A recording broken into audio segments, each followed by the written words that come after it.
All right. Welcome, family. My name is Tyra Clark, and I'll be your moderator for today/this evening. This is an inspiring and an informative series we're grateful for you all to be a part of.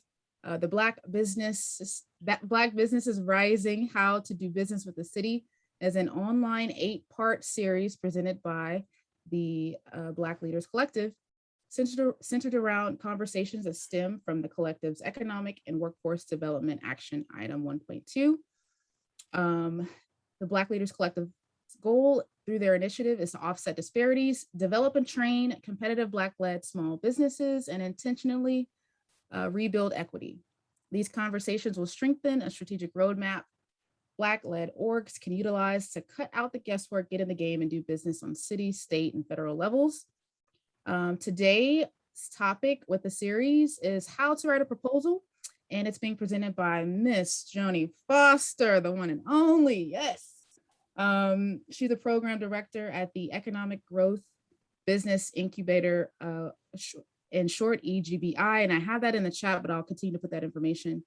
Ms. Joni has been doing this for 30 years and used to direct a nationwide org that ran 15 million in government contracts a year. So she knows a thing or two about what she's talking about today. We will ask that you all hold your questions till the end. I mean, if it's dire, we may come off mic, but for the most part, the goal is to wait till the end, and I'll be answering questions in the chat if need be, and kind of saving questions to the end for Joni. So just bear with us on that. But yeah, without further ado, welcome Ms. Joni. And yeah, as more people come in, I'll let them in and make sure they're muted. So let me pin you to the top here. And let's get this wonderful show on the road. Okay.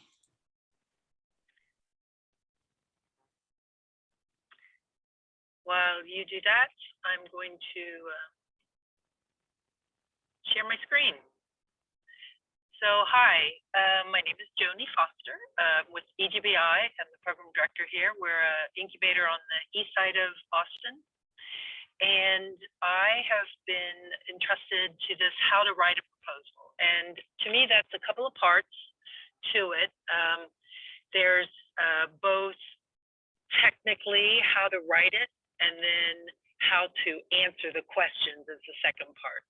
But if right now, in the meantime, if you could do me a couple of things, a favor or two, I'm going to grab my little pen.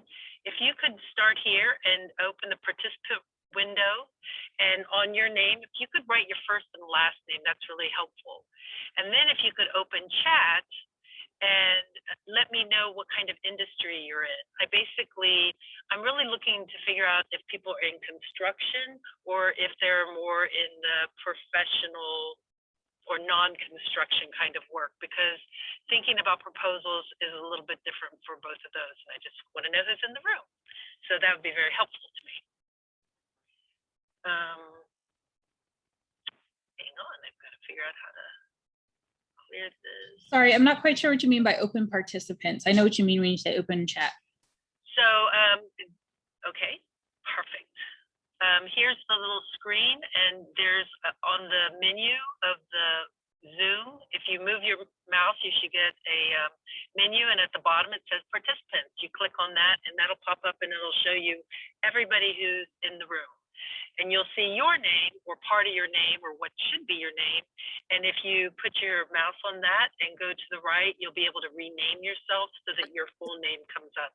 It looks like a lot of you already have your name there, so you're good. Does that help?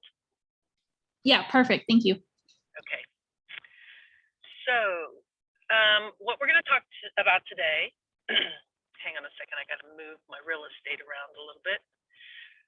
We are going to first talk about what it takes to be successful, what your proposal needs to look like.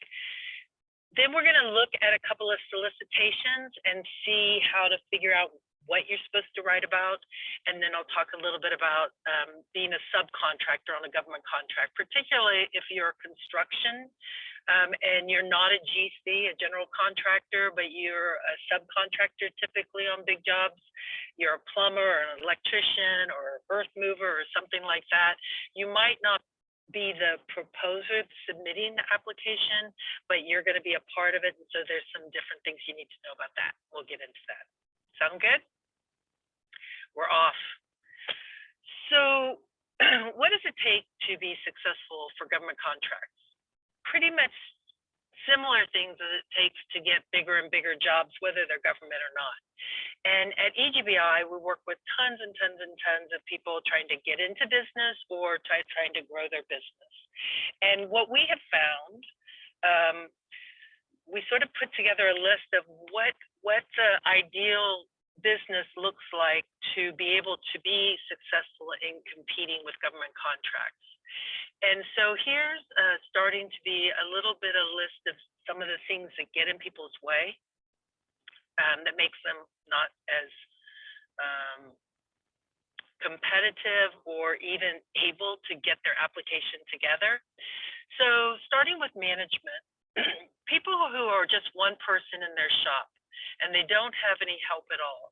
And they're trying to, whatever business you do, you're both doing the work and you're working to find more customers and you're doing all the finance and you're doing everything and you don't have any help. It's really hard to do this because you have to be able to dedicate some time to looking for the opportunity, applying to the opportunity, making some networking connections, etc. And then once you get it, you have to there's just so much to do. If you're a one-person shop and you have absolutely no help, even consultant help, then you're going to find it hard. It's not across the board, but that is something to think about. If you're in business and you're in business less than 2 years, maybe you haven't put together your whole business structure yet, so you haven't even applied for your DBA or your LLC, you've not gotten your insurance, you don't have all the equipment. If you're trying to be a earth mover and you don't have a bobcat, then it's going to be hard, or you only have one bobcat, but the bid you want to apply for is so big you probably need 3 bobcats and you have no way to get the equipment. That's going to limit what you can apply for, right? If you have enough equipment and staff to do the level of service that the solicitation is asking for. And particularly if you're in construction and you're not networked with other contractors or general contractors, you are at a bit of a disadvantage because you need to get your network together so that you can either work for somebody else when they have overflow work, or you can pull somebody into your work when you have too much to say grace over. And that's really, really important and gold as you get into bigger and bigger contracts, no matter if they're government or not. Being able to have some flexibility when you get a surge of work, to find some people to help you that aren't necessarily employees, and then when you drop off work, to have a network that you can say, hey, do you have any overflow work that I could do because I have a little low point? It's very helpful. So financial management, that's a big piece, particularly for government contracts, because the government, whether it's city, state, federal, or any of the quasi-governmental entities, they are going to want you, they're going to want to know that you have the financial capacity to take on the size of work that you're taking on, and they're going to want you to be able to invoice them well and accept the money and manage the money. And if they need to come back and look to see if you paid your workers, etc., you have to be able to have an accounting system where you can pull timely and accurate accounting statements. And EGBI works with our clients all day long on helping them to set up financial management systems. And I have to tell you, it was a godsend, because when COVID hit and everybody was looking for the PPP or the SBA EIDL money or any kind of grant funds, everybody was asking, well, send in your last year's compared to this year financial reports, and our clients had them. And that saved many, many of our clients. So getting that accounting system together is very important. Being able to read and interpret your financial statements is just as important as being able to produce them. So if you don't know how to do that, we offer classes all the time on how to read your financial statements. We offer them at different times with different people, so because it sometimes takes 3 or 4 or 5 times to hear somebody explain them before you understand the difference between a balance sheet and a P&L. We have a lot of clients that come in with that, they just haven't got their business act quite together yet, and this whole paying your taxes is a problem. And I can tell you, government entities are going to be looking at that if they're asking for your P&Ls, or if it's sales tax, they're going to check you out to make sure that you are paying taxes. So if you're not in shape yet on that, now's the time to start thinking about, how do I get caught up? And then lastly, particularly construction work, a lot of construction contracts ask for bonding. And it's in basic terms, it's an insurance policy that contractors get to guarantee that they're going to deliver on time and on budget. And to get that insurance policy, the bonding, they are going to look at your P&Ls and your credit history, et cetera, and your business history. And you have to have so much history to be able to even get bonded. And that can really stop you from being able to go to that next step. And this is not a class on bonding, so if you have questions about that, that's a different conversation. But just know that that's out there. The next one is about experience in businesses. A lot of businesses start up and they think they can just jump into government contracts. Most government contracts are going to ask someplace on there somehow, what is your experience doing similar work?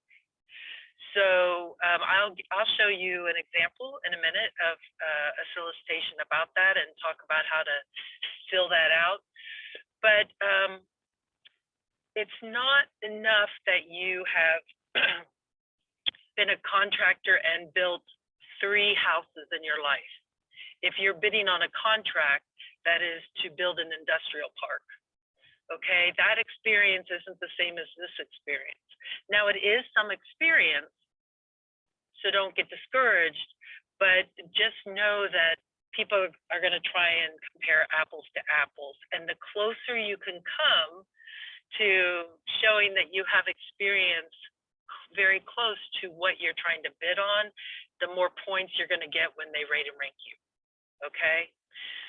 And we're going to talk in a minute on how you get that experience, right? Because everybody has that problem. Well, how do I get the experience if I don't have the experience to be able to bid on the experience?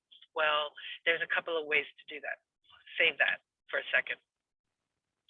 So as you start your business and get going, and you may have been in business the last 10 years, could you pull up a list of the jobs you've done?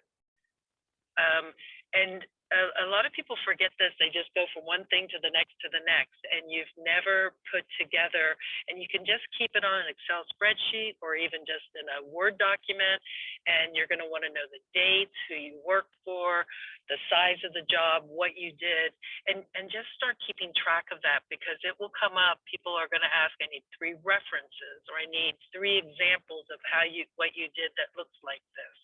And you're either going to have to go back through your invoices to say, well, what did I do, or jog your memory. But if you just keep a list of that in a very basic way, you can start looking through it. I know for what I do now, what I've done in the past, sometimes I'm writing proposals for training, sometimes I'm writing proposals for consulting, sometimes I'm writing proposals for a special other kind of thing, like construction work. And so I've got to keep a list of different things that I'm doing, because of the 10 things I've done, only 3 of them are training. So I have to be able to track those things and put them on this proposal. And on this other proposal, I'm going to have to grab 2 or 3 other things that I do. Make sense? So the other thing people want to know is that you have experience not in similar jobs, but that you have those jobs were successful. And that means that you did them on time and you stayed within budget, and that you can get a recommendation from your client, whoever that was.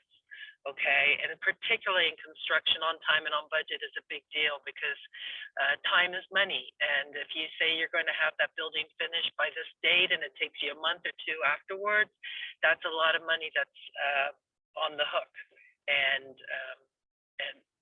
money, extra money that the owner is going to have to start eating in some way. So they really care about putting in your whatever you do on time and on budget. So a lot of times they're going to ask you, I've seen, what other jobs are you doing right now? Can you really fit in our job into your work schedule right now? So just getting you prepared for some of the questions coming up.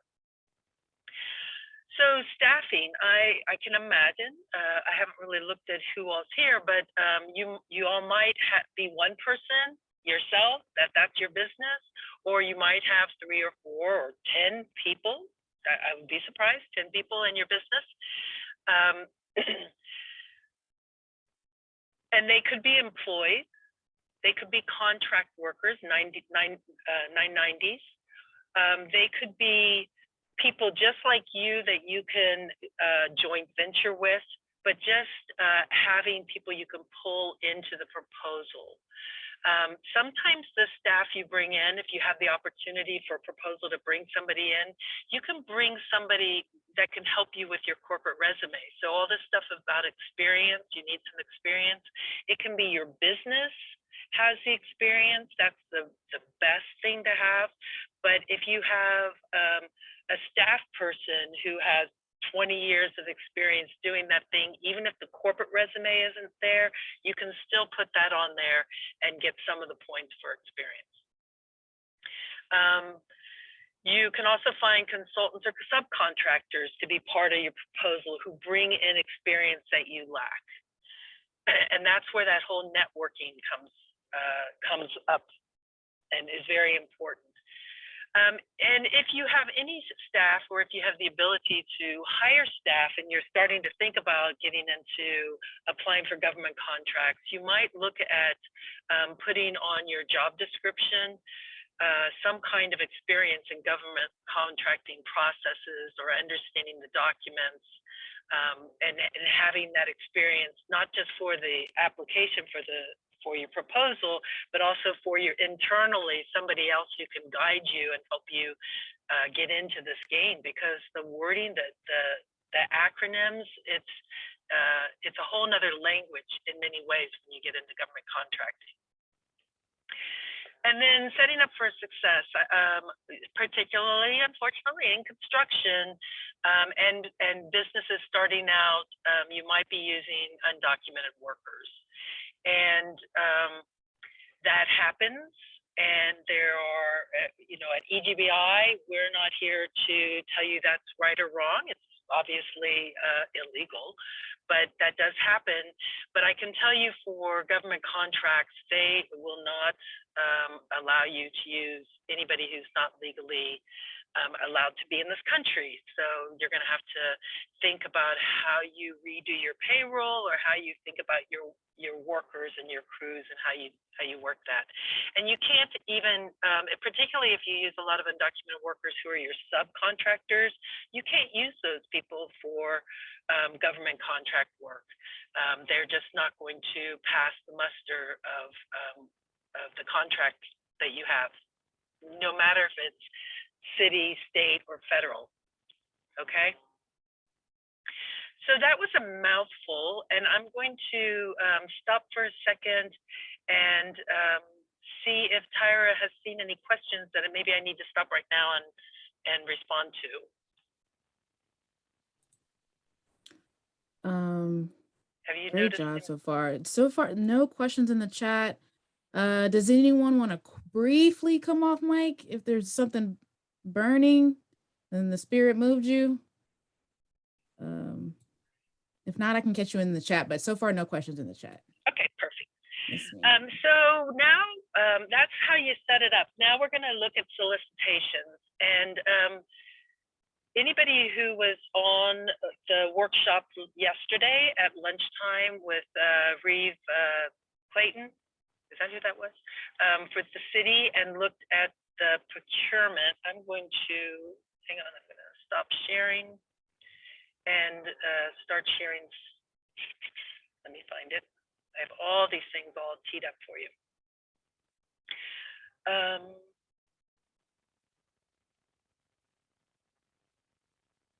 Okay, so she taught us how to go to Austin Finance Online.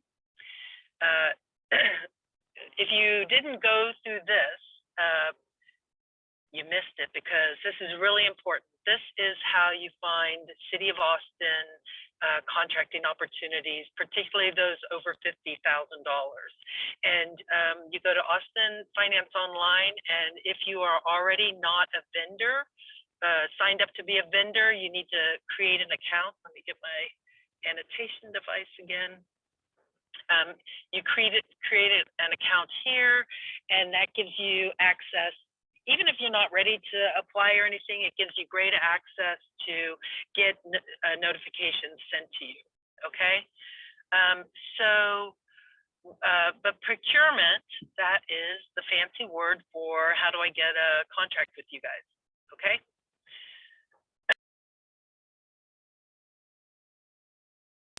I'm so sorry, I just hit mute instead of mouse. I've pulled up here a solicitation, and this is interesting because it's if you, let me just duplicate this real quick. So if you go to procurement and you go to solicitations and active solicitations, this will give you a list of all of the solicitations. And there are different kinds. There's requests for proposals and IFBs and what other RFQs and all this, as I told you, all these acronyms. And when you like one, you click on it and you start going down that path. But I have pulled one up for you. And this one is actually closed because, and I know this because EGBI bid on this, and I will tell you, as weirdly as this is, we did not get this one. But I thought, why don't I just use it since it's recent, I know it, and I can show you a bunch of good stuff on it, okay? So, except that it's closed, this is what it would look like if it were open. And you come down and you find this basic information, who do I contact, and when did it get published? Here's the date for that. Here's the published date and when it was due, and this is when they open the responses, and just some good information. Sorry, I'm trying to do too many things at once. And then you get down here to these attachments, and you go, oh my gosh, what is all this stuff? What do I look at first, okay? So if you were on the call with somebody from the city, Finance Online, they would say you need to open every one of these things and read thoroughly every piece of paper. And that's true. But if you're coming from the person looking at these solicitations, I'm going to give you the cheat sheet on how you get into this, figure out if this makes sense for you, go to the right places, and get in and out fast, and so you don't have to spend a lot of time. I'm going to show you a contract, a construction proposal solicitation that's almost 1,000 pages. So how would you possibly have time to read 1,000 pages before you realize, oh, that's really not for me anyway, okay? So we're going to go, how do you know which one? Look for something that says like everything in it. So this is going to have my scope of work, my instructions, the cover sheet, the terms and conditions. And so you open it up, and this is 49 pages. Can you see that? right up here, 49 pages. I don't have time to look at that. So let's figure out how to look at this really quickly. And obviously, if you decide to open this, you need to read everything. But here is this is what's in this document. And this tells you how many pages or what page it shows up on, okay? And to understand if I want this, I want to go to the scope of work. Now, I just have to scroll through to get the scope of work. The terms and conditions here, that's going to be like boilerplate contract stuff. Yeah, it's important to read that, but not until you decide if this is something you want to go for, okay? And solicitation instructions, that's going to tell you what your proposal needs to look like. So that's going to be important once you say, yes, this is for me. But here's your cheat sheet that I'm going to show you that you're going to, reach out and kiss me for later, if I can figure out how to do it. Okay, I use Google Chrome, and when I click on the 3 dots in the top right-hand corner, I have something called Find. And I'm going to type in scope of work, okay? But I'm just going to do scope, and you can see there's 17 times that scope shows up in this document. And I'm going to click through until I get to, I'm still in the terms and conditions. Here's the scope of work. Yes, number 1, purpose. So that's how I get to it. And so you can see this is actually page 39. If I had started from the beginning to look for this and read every page, I would have had to read 39 pages before I even understood what this whole proposal was about. So again, the 3 dots at the top in your browser should get you a find tool, and you should be able to type in a 1 or 2 words to help you find what you're looking for. So let's see what the scope of work is for. Okay, they're seeking proposals to respond, to provide basic training to establish inspiring business owners and creatives and nonprofits. Wow, that sounds just like what EGBI does. That sounds perfect for us, okay? So if I say, yeah, I like that, you might read that and go, oh, photographer, no, we don't do that. So you're done. Get out of that, go to the next one. So you can see I can spend less than 5 minutes looking at a solicitation and tell you if I care about it or not. That's very important.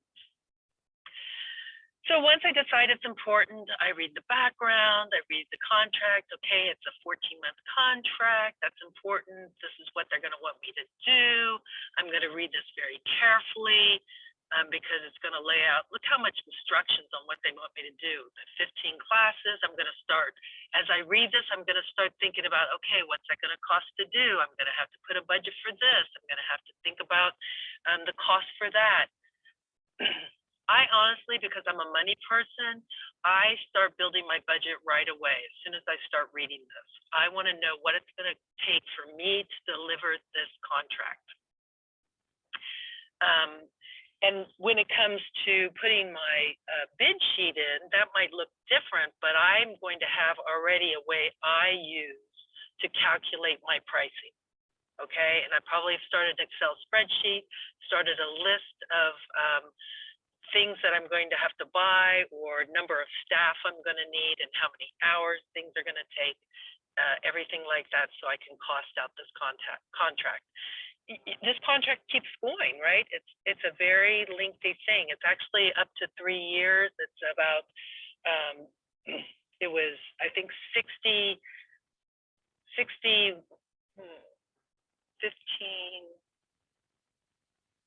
I think it was 60 hours of workshops, 3-hour workshops a year. That's a lot of time. It was like two a week for the most part. So, and then you had to collect participant surveys. And I'm thinking, oh, that's going to be hard. That's going to take extra time.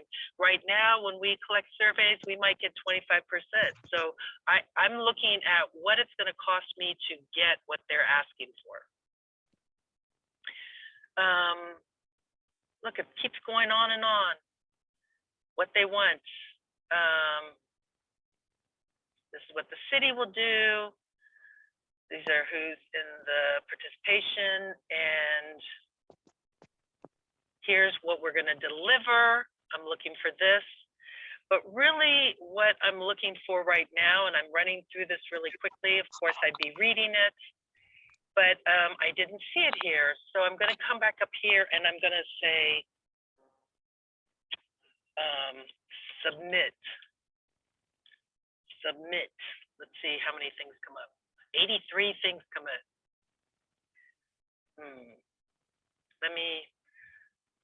Here we go. Invitation, submit proposals. I think I'm here. This isn't quite where I want to be. There's going to be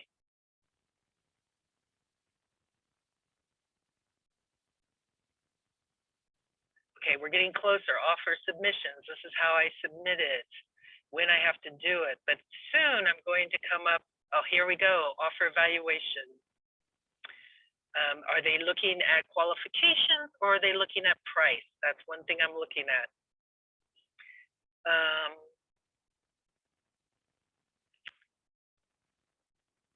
This is how I protest. See, there's all kinds of stuff here. You don't even, but here we go. Proposal submittals.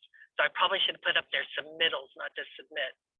Okay, this is going to tell me exactly how I write my proposal.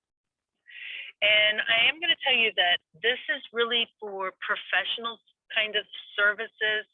This is what a proposal typically looks like for professional services, opposed to construction type of proposals. And I'll show you one of those in a second, but I just want you to think that they're sort of two different kinds of animals, and they're asking for different things. For professional services, it's more like writing paragraphs and narratives. For construction, there's a lot more just fill in the blanks and tell me what it's going to cost. Okay, and sign a whole bunch of stuff saying, I read this, I guarantee, I agree, kind of things. Okay, but a professional proposal is going to be a lot more writing. So this says do an executive summary. And but you have to read this. It should be in the form of a standard business letter. Oh, this is my cover letter. And this is telling me exactly what needs to go in my cover letter. Okay, and you're going to put exactly in the order that you see here. You're going to write that in your cover letter. No more, no less. You might say at the very end, thank you for considering our proposal. Sincerely, and your name. Okay, but other than that, this is what you need to put in the cover letter. Authorized negotiator, including name, address, that's who's the boss, who owns this. It might be different than the person who signs the cover letter, probably not, but even if it is, and even if you put your complete name and address of your firm, the next page is the first page of your proposal. You're going to put, again, the name and address, so that if the cover letter falls away from your proposal, they'll know whose proposal it is. So this is going to tell you the first, you're going to use these numbers, 10.2, 10.3, project concept and strategy, and you're going to just follow their order, and you're going to answer the questions exactly. What ratio, mix, or pairing of classes do you recommend? We recommend the following ratio, mix, and pairing of classes. We believe that because describe your rationale. Okay, you're going to answer exactly, because if you don't answer something, they're going to count you that you didn't answer, you weren't responsible on something. So as closely as you can describe this, you're better off for that. Now, I'm going to tell you that human beings make these solicitations, write these solicitations, and it's 49 pages. And so what they're asking for here in the instructions is very similar to what is in the scope of work. But I can tell you sometimes they're slightly different. So you almost have to make sure you read the scope of work and you read what they're asking for. Because for this, describe your 15 proposed classes and topics you want. When I read the scope of work, it told me like 10 of the classes that they wanted. Okay, so they already told me what 10 they really want, and then I got to make up 5 of them. But if you didn't read your scope of work, you could just make up anything and not realize that they had already defined that. And I'm going to put 10.3.3 so that they know I answered that question. Here's your proposer experience. Your experience in delivering trainings to people wanting to, not just trainings, but to trainings to people who are trying to start a business. Your experience with creatives and nonprofits. So it's asking very specific experience that you want. 3 examples. Experience in getting those surveys at the end of the class returned. Okay, here they want resumes of all the personnel you want, and any potential instructor, please submit their resumes. Project management, who submit an org chart. They want to know that you have the staff that you say you do to deliver what, if you're only one person and you're bidding on $1 million contract, they're going to say, I don't think you have the management experience to deliver on that. If you have an org chart and have some consultants that are going to work with you on this, you can make your org chart like dotted lines. This is a contractor. It doesn't always just have to be people who are in your employ, but they want to see in an org chart how you're going to manage not just the contract, but how are you going to do your finance, and how do you do your HR, and how do you do your, do you have an admin person, things like that. And then here they're going to tell you price proposal. They're going to tell you what that looks like, and we knew here we couldn't ask for more than $120,000. And this is where you have to decide, are they going to give it to somebody based on price or based on qualifications? And at sometimes it's a combination of both. But you have to read the proposal, the whole solicitation, to understand how they're going to judge these things, okay? The city gives if you're a local business, they give you points to this, and I'm gonna go quickly because here, they often have this. Here are the evaluation factors. So, how funny, I never saw that red thing there. But this is how they're going to grade your proposal. Okay, so what's the most important to them? So cost proposal, 12 points of 100 points. So while it's important, it is not the whole thing, is cost. So it's not like you have to be the low bid on this thing. If you have great experience and you have a great idea on how you're going to do this, and your management structure is there, and you can get your local business presence points, then you've got a really good chance of getting this.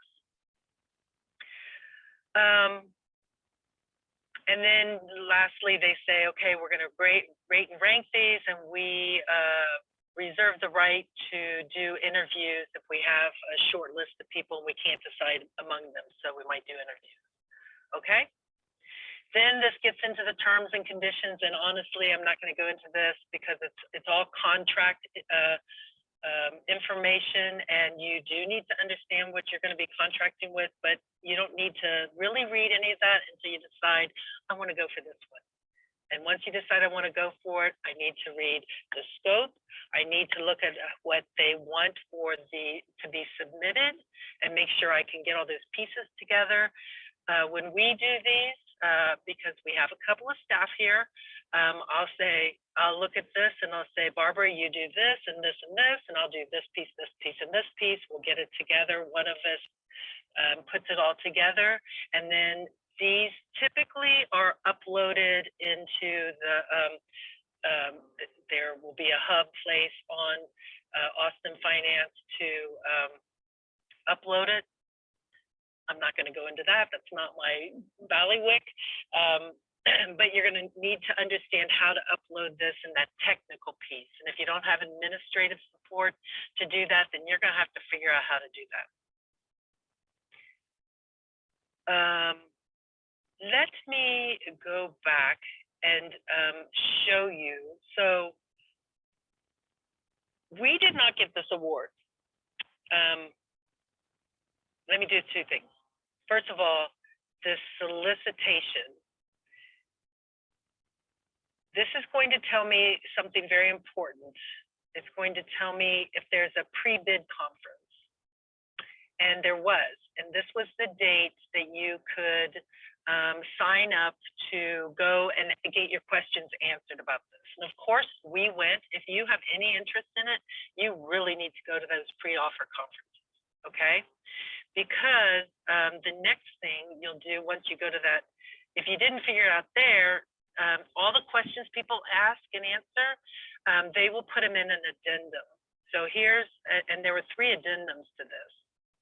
And in the first one, this is going to have the questions that everybody asked and how they answered it, because they're trying to have a level playing field. But even more important is this list right here. Who else came? And this will tell you who you're competing against, okay? There's some really good reasons to understand who you're competing against. You're going to say, oh, EGBI is putting in an application. There's no way I can compete against them. They're really good, right? Or you might say, oh, that's all? We're so much better than any of those guys. We can compete. Or you're going to say, oh, EGBI applying for this contract is too big for me, but I actually might be able to subcontract with them. So I'm going to call Joni Foster, and here's her phone number and her email address, and I'm going to talk to her about her contract, about her proposal, and see if she would include me in it. See if there's any way I can get into her contract, because this contract is too big for me. Excellent, excellent way. People like me, if I'm thinking, okay, who can I bring in this? I don't have all the experience. If I could add some people, that'd be great. We appreciate you reaching out. Believe it or not, we appreciate you reaching out. So that's a very important thing. The pre-bid conference, get your questions answered, and then find out who else is in the room. So we looked at this. We never really applied, but I'm curious about who won it.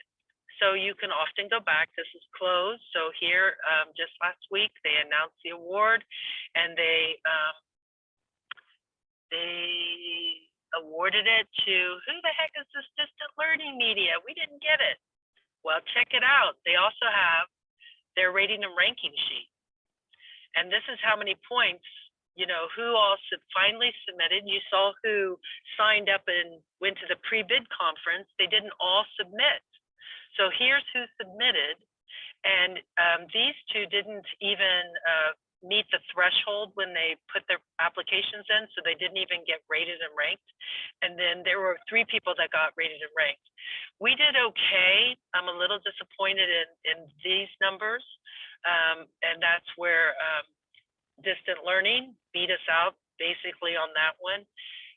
But I can learn a lot by going back to these rating and ranking sheets and see where I didn't get, I'm like, why didn't I get enough personnel qualifications? Because we've got a pretty dang good crew, and maybe I need to go back and read what I wrote and beef up, I forgot to say that we all have master's degrees or above, or we all have this. I went so fast that I didn't really describe how powerful and awesome we really are. So very helpful to, if you submit something and didn't get it, you can still learn a lot by the experience, and you can put your boilerplates together in order to be prepared for the next one that comes up. Oh, that was a mouthful. Let me just show you really, really quick. I know we have 15 minutes, and I want to get to your questions in a second. Yes. But this is a solicitation for Public Works Project, Violet Crown Trail. Check that out. It's 941 pages. Okay. Oh my God, who's going to look at that? So here's the table of contents, and this is all what you have to submit. It's a very different kind of a solicitation because it's construction, and I'm imagining that there's plans and specs in here, and I think that there was a engineering study that they put the whole study in, because if you're in construction, you're going to have to know what kind of dirt, pardon me, what kind of, is it mud or is it loam or sandy? And you're going to have to know all this stuff, and they put it all in here. So once again, you go to those 3 dots and you do find, and you start thinking about, submit. There's way too many things on submit. Let's look up scope. And so there's only 23 on scope. So now I can just go quickly through and look at all those scopes and find exactly what this is all about. And honestly, this is so much faster, and it's probably going to be very much at the end. Again, Miss Joni, you can hold down Control and hit F to pull up Find also. You know what? You young people tell me that all the time. I always go to the old school way, but thank you very much. So here we're going. This is actually a training program, and that's not what this is. This is just a small part of the whole proposal. So you're going to keep going. Here, description of work. Finally, what page are we on? 225. We're finally on the page of what this is going to be. Can you imagine?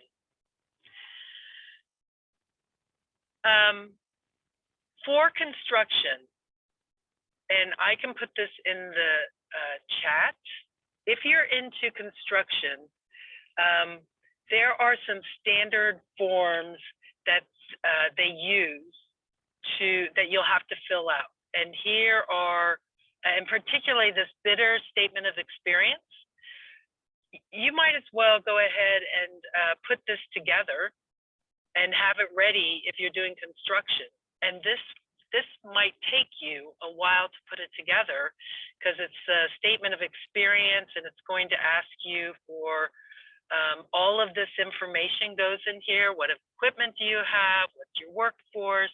This stuff takes a while, and if you already have it together and you already know these documents for almost every construction project they're going to be asked for, this is boilerplate stuff you can put together.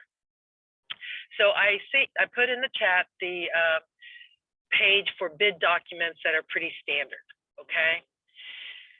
And then lastly, for construction folk, you're going to see, again, I think this was a couple of $1 million project. Location, right away. Let me see if I can quickly find allowances. I mean, we're talking about too quick for me. This is going to be at least $250,000. I think it was $1 million or $2 million, and that's a very large contract.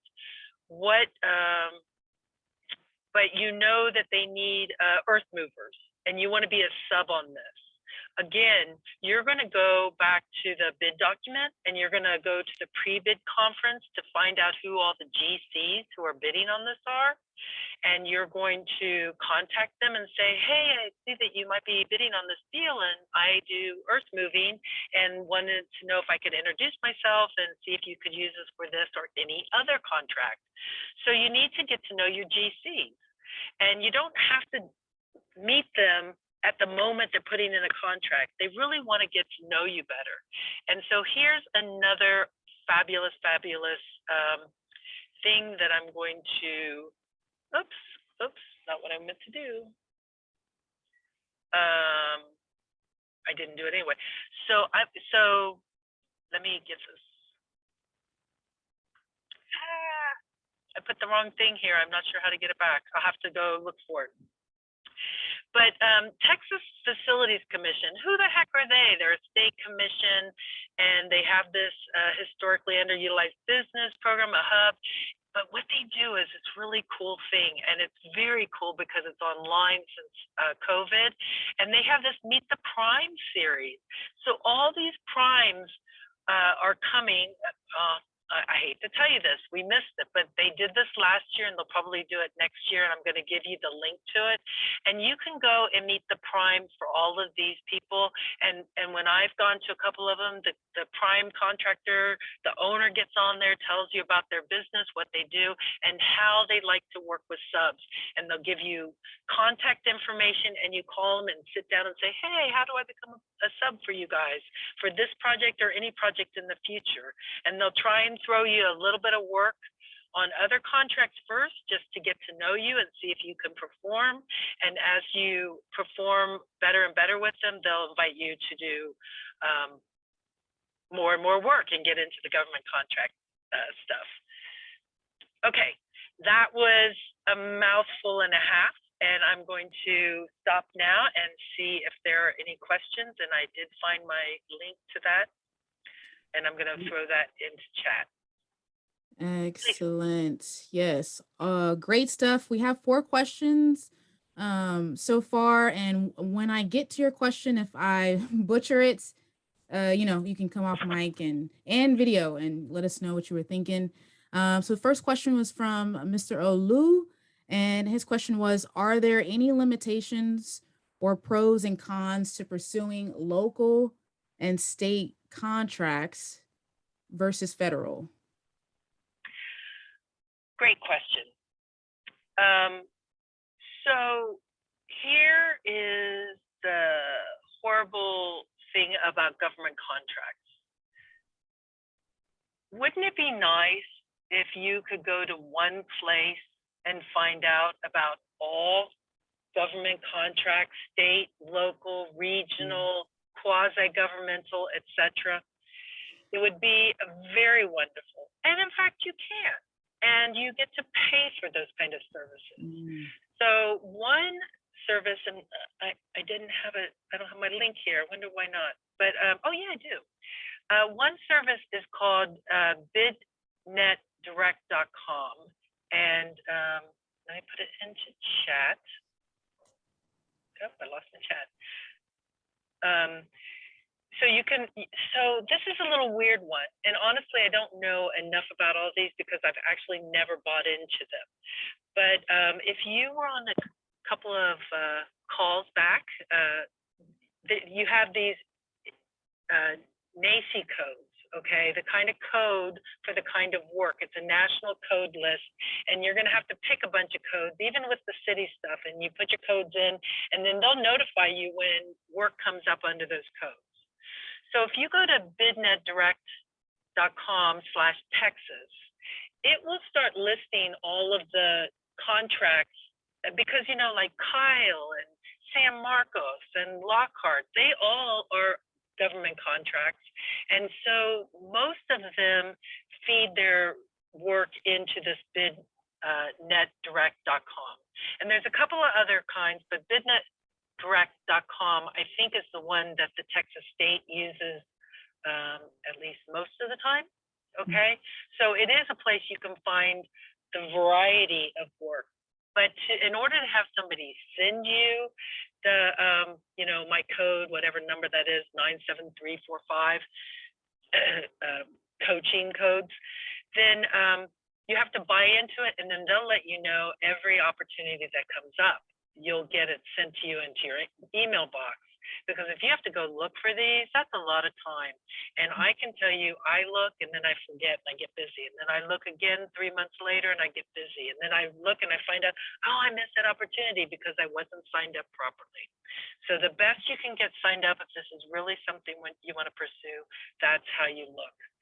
The other thing is that their certifications are all different. You have MBE, WB certification for minority and women businesses in the city. You have the hub certification for the state. You have a different certification for federal. And unfortunately, you just have to start someplace and learn that system and then go on to the next one. Okay, great. And Mr. Olu, how does that sound? Yeah. Yes, it does. A very great response. I appreciate that. You did mention a lot of stuff that during my research, I didn't even know about. And one other thing that's I think I've read during the course of my research was based on like your revenues and what's considered a small business. If you're on the state level, like the threshold is much lower than, you know, being in the federal government arena. So just, you know, wanted to make sure that if you're pursuing local government contracts, you're not limiting yourself. And, you know, you want to be a small business because, you know, if you're not a small business to the government, you're Google. Exactly. That's great. Okay, so moving forward, the next question is from Nicole.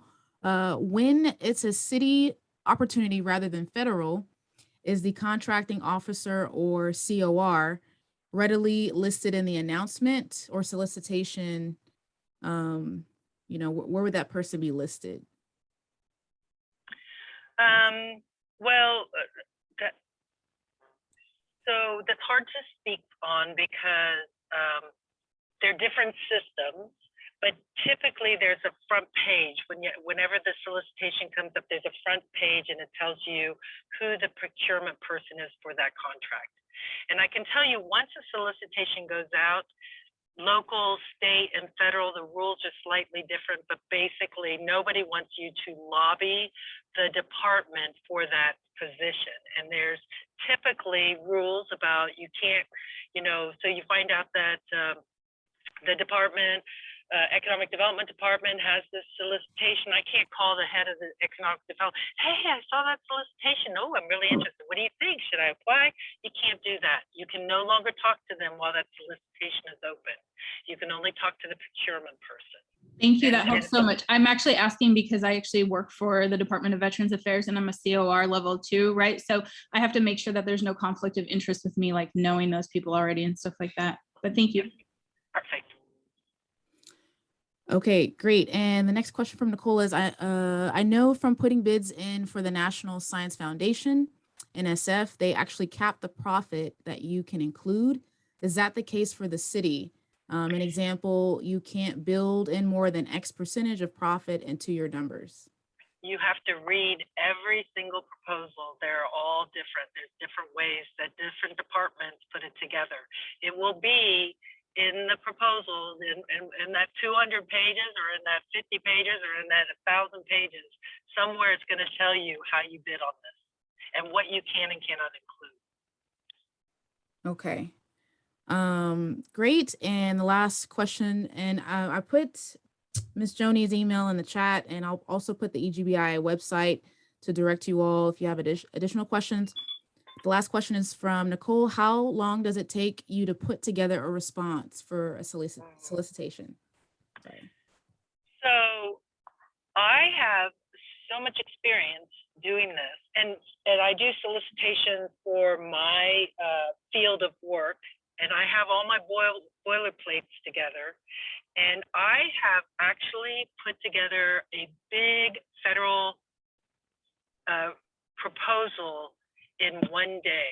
And I had an assistant who knew exactly how to use the government uploading system, which confuses the heck out of me. And everybody was shocked that we were able to do it because we found the solicitation. I looked, I hadn't looked in 3 months. I'm like, how did we miss this? This thing is due today. There's no way we can put this in today. And I said, I bet I could do it. And we did it. And you know what? We actually got that one. How can you imagine? I like to have at least 2 weeks to put one together because you have your regular job you have to do and you have to put this together. But it really, you usually have, you know, maybe they'll give you a month. Maybe you get 6 weeks by the time they put it out.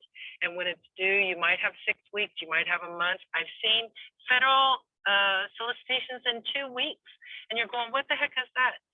I will also tell you, you need to sign up for notices of changes because we put together a proposal. We had 2 weeks to do it. It was going to be really tight. We were coming down to the last wire, and I happened to go on and I found an amendment that had been posted like 1 hour before that extended the deadline for this for a month. We were so livid. It was like 11 o'clock at night. But you have to put your name on that stuff. That's not funny, but No, it's but like funny. today we can laugh. Oh, that's good. In 2 weeks, maybe for beginner, intermediate, would we say even 4 weeks, 6 weeks? Or would you say Well, 2? This is what I would say.